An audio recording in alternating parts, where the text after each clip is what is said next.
Pencil release అయింది. Pencil కూడా మంచి సక్సెస్ అయింది ఇక్కడ.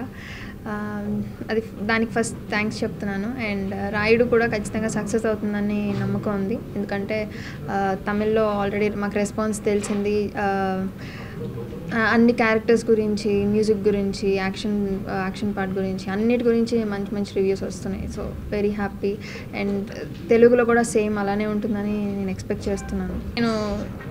నేను పనిచేసిన డైరెక్టర్స్ అందరికీ పెద్ద థ్యాంక్స్ చెప్పాలండి. ఎందుకంటే అలాంటి క్యారెక్టర్స్ ఇచ్చారు నాకు. ప్రతి మూవీలో కూడా అందరికీ నచ్చే క్యారెక్టర్స్ అవి. అంటే ప్రతి ఇంట్లోనూ అలాంటి అమ్మాయి ఉంటే బాగుండు అన్నట్టు అంత స్వీట్ క్యారెక్టర్స్, అంత లవబుల్ క్యారెక్టర్స్ ఇచ్చారు. సో ప్రతి డైరెక్టర్కి పేరున థ్యాంక్స్ చెప్పాలి. అండ్ తమిళ్ ఆడియన్స్కి పెద్ద థ్యాంక్స్ చెప్పాలి. నేను మోడర్న్గా కూడా చేస్తాను, అండ్ శారీస్లో కూడా చేస్తాను, ట్రెడిషనల్ కూడా చేస్తాను. నాకు డిఫరెన్స్ తెలియదు ఏంటనేది, మీరే చెప్పాలి. గ్లామర్ నేను చేయను అంతే. అంటే తమిళ్ ఫిలిమ్సే చేస్తానని ఫిక్స్ అయినట్టున్నారు. ఆఫర్స్ అంటే నాకు అంత ఇంట్రెస్టింగ్ ఏమి అనిపించలేదు వచ్చినవి కూడా. నాకేదో ఒక ఫిలిం చేయాలని లేదు. ఎప్పుడు కూడా నేను అలానే డిసైడ్ చేసేదాన్ని. తెలుగులో కానివ్వండి, తమిళ్లో కానివ్వండి, నాకు ఇంపార్టెన్స్ లేకపోతే నేను చేయలేదు. కాబట్టి ఇప్పుడు కూడా అలాంటివి వస్తే నేను చేయను. ఒక మంచి స్టోరీ ఉండి అండ్ నాకు ఇంపార్టెన్స్ ఉన్న ఒకటి వస్తే నేను ఖచ్చితంగా చేస్తాను. నన్ను నేను చూసుకున్నప్పుడు చాలా చాలా హ్యాపీగా ఫీల్ అయినండి. ఎస్పెషల్లీ థియేటర్స్లో ఆడియన్స్ మధ్యలో కూర్చున్నప్పుడు ఒక హీరోయిన్ వచ్చి విలన్ని కొడుతున్నప్పుడు వాళ్ళు అరుస్తుంటే చాలా చాలా హ్యాపీగా అనిపించింది నాకు. ఫస్ట్ ముత్తయ్య సార్కి పెద్ద థ్యాంక్స్ చెప్పాలి. ఎందుకంటే ఒక ఈక్వల్ క్యారెక్టర్ ఇచ్చారు అండ్ యాక్టింగ్కి చాలా ఇంపార్టెన్స్ ఉంది. అండ్ ఇందులో ప్రతి ఉమెన్ క్యారెక్టర్ వచ్చేసి చాలా స్ట్రాంగ్. నా మదర్ క్యారెక్టర్ కానివ్వండి, విశాల్ సార్ అమ్మమ్మ క్యారెక్టర్ ఒకటి ఉంది, ఆవిడ క్యారెక్టర్ కానీ అందరినీ అంటే చాలా బోల్డ్గా చూపించారు, చాలా పవర్ఫుల్గా చూపించారు. నాకు తెలిసి ఈ మూవీ చూసి అమ్మాయిలు అలానే ఉండాలి, అలా నేర్చుకోవాలని నేను కోరుకుంటున్నాను.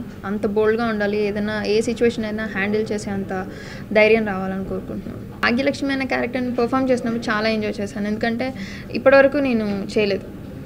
ఇప్పటివరకు ఇన్నోసెంట్గా ఒక లవబుల్ క్యారెక్టర్స్ కానీ అట్లానే చేశాను. ఫస్ట్ టైం అంటే అంత గట్టిగా మాట్లాడి అంత కోపం ఎక్స్ప్రెస్ చేయడం అవన్నీ కూడా భాగ్యలక్ష్మిలోనే.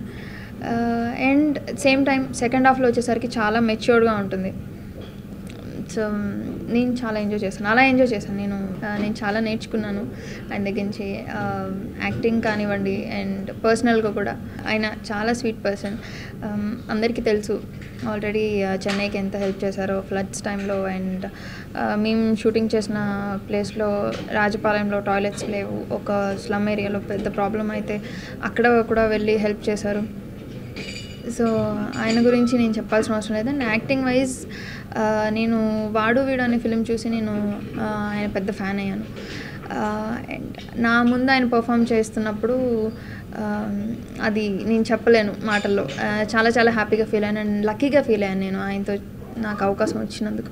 నాకు స్క్రిప్ట్ విన్నాక ఇంకా హ్యాపీగా అనిపించింది. ఎందుకంటే అంత ఈక్వల్ రోల్ ఇచ్చారు అండ్ త్రూ అవుట్ ఉంటుంది హీరోయిన్, ఊరికే సాంగ్స్కి వచ్చి వెళ్ళకుండా.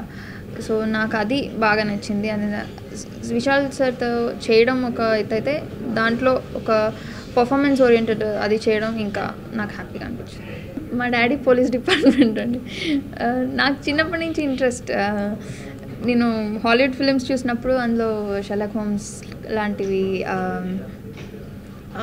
ఇన్వెస్టిగేషన్ చేసేవి కానీ ఆ క్లూ కోసం వెతకడం అవన్నీ నాకు చాలా ఇంట్రెస్టింగ్గా అనిపిస్తాయి. ఎప్పుడైతే నాకు పెన్సిల్ వచ్చిందో డైరెక్టర్ చెప్పినప్పుడు నేను చాలా థ్రిల్లింగ్గా ఫీల్ అయ్యాను. సో నేను ఇవన్నీ చెయ్యొచ్చు అని.